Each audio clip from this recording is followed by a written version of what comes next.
If you thought South African politics was a wild ride before, hold on your seats, because things just got very interesting.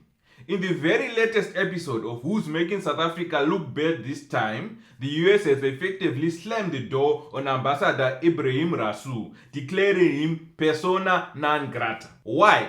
Well, according to Washington, Rasool was just a little too outspoken about American politics, racial demographics, and a certain former president's hair. Or more specifically, his policies. But this isn't just one man getting the boot. Oh no. This is about a full-on diplomatic meltdown and a few familiar characters steering the pot.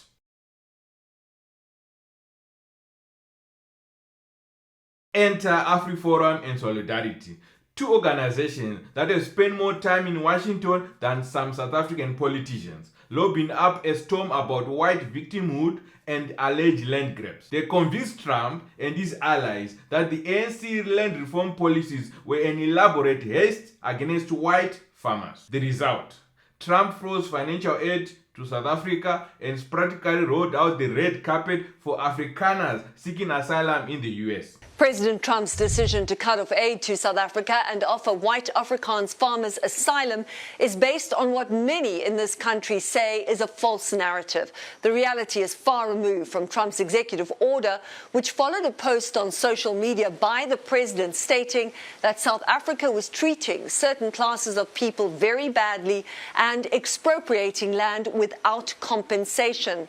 Afrikaans writer Piet Krokam told CBS News that white South Africans have benefited more from democracy than any other group in this country. If you're white, he says, this is still the land of milk and honey. One of the largest agricultural organizations in the country has also publicly stated that no land has been expropriated in South Africa without compensation in the 31 years since the country's first all-race election. South African legislation allows the government to expropriate unused land for public use for fair compensation, which has raised criticism among some opposition parties. And the group most affected by the withdrawal of US funds will be the 8 million people living with HIV in South Africa. Trump's order stops hundreds of millions of dollars a year that the US gives to help with the country's HIV/AIDS response. But wait, it gets better. Because while the ANC was busy fuming about all this, the Democratic Alliance, DA, decided it was time to make their own US tour, completely independent of the government's official stance, of course. Their mission: to stabilize relations, to convince Washington that they are the responsible adults in the GNU. I don't think the guns are a good idea. Marge, we're responsible adults. Whoops. And if a group of responsible adults can't handle firearms in a responsible way... Sorry. Uh-oh. Me again. Sorry. The DA's representatives had coffee or something stronger with American officials, supposedly representing the facts-based information about South Africa. The problem: critics, including Good Party, claim that the DA's fact-based information looked an awful lot like Afriforum talking points. The visit will do nothing to advance South Africa's interests while handsomely serving the DA, Afriforum, Solidarity and Trump's divisive identity agenda. It was an act of poor political judgment and clumsiness, revealing the DA's struggles to balance the national interests as a member of the government of national unity with the interests of those who vote for it. In fact, some say the DA's trip was just a way to secure their very white, very conservative vote ahead of the next election. If you want to know more about this story, stay tuned.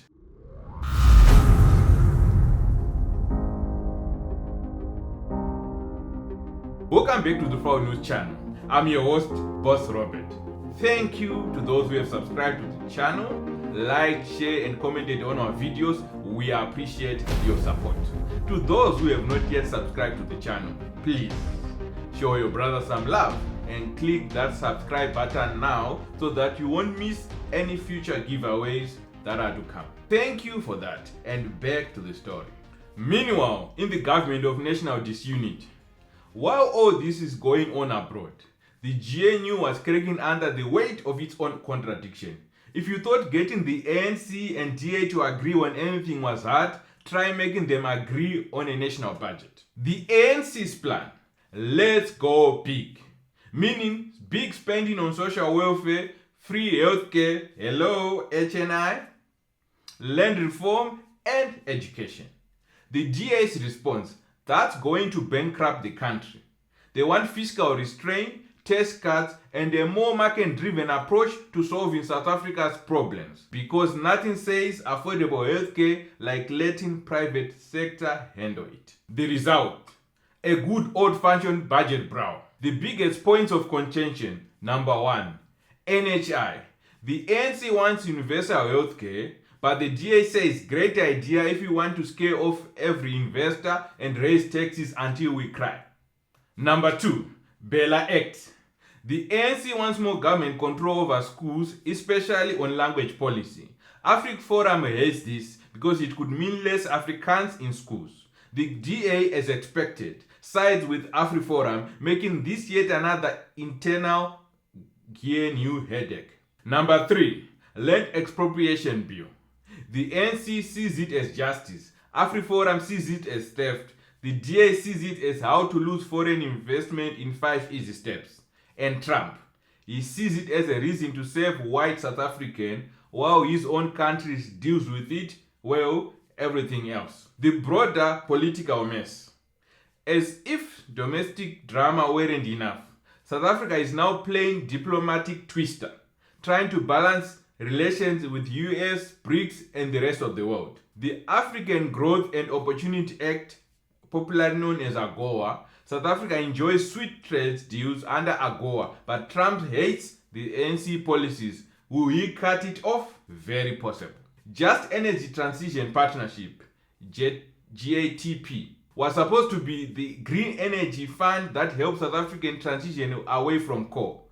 The US has now effectively ghosted us, leaving South Africa scrambling to find new investment partners. Hello China, hello Russia. So what now? At this point, the GNU is looking less like a coalition and more like a dysfunctional family dinner where no one is getting to agree on anything. Man. Real funny, Dad. Make me look like a stupid idiot in front of the whole family. It wasn't funny. It was You do this all the sarcasm. time. I know. Sarcasm makes me look stupid. Okay. Jess, all we want is a job. That's all we need from you. And I work for you. That's not a job. That's not good enough. Yeah, that's good enough. That's plenty good enough. Could you Why just say something What? that you're thankful for? It's Thanksgiving. You can I'm just not say, playing his game. Why are you taking his side? I'm just trying to keep the peace. Let's just say something that you're thankful for. You don't appreciate anything Oh, we've sorry. done Did I for you. put you in the spot there? Did What I do you make you mean? look embarrassed? What the hell are you doing? If you're not going to act right around there, be part of the family. You want to make a scene during Thanksgiving? Yeah, really? I do. Because if you don't want to be Oh, part of God. the family, then get out.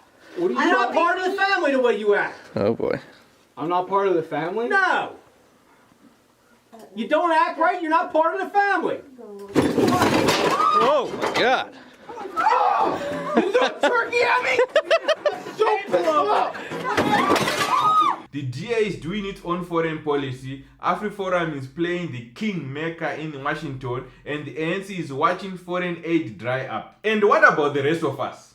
Well, we are just trying to figure out if we should be worried about an economic collapse, or if this is just another season of South Africa's reality show. If this drama continues, the GNU could very well fall apart, making an early election more likely. And if this happens, buckle up, because things are about to get even messier. Let me know what you think about these developments in the comment section below. I'm very interested to know what you think about this. If you have not yet subscribed to the channel, please click the subscribe button now. Thank you for watching. See you on the next video. God bless you.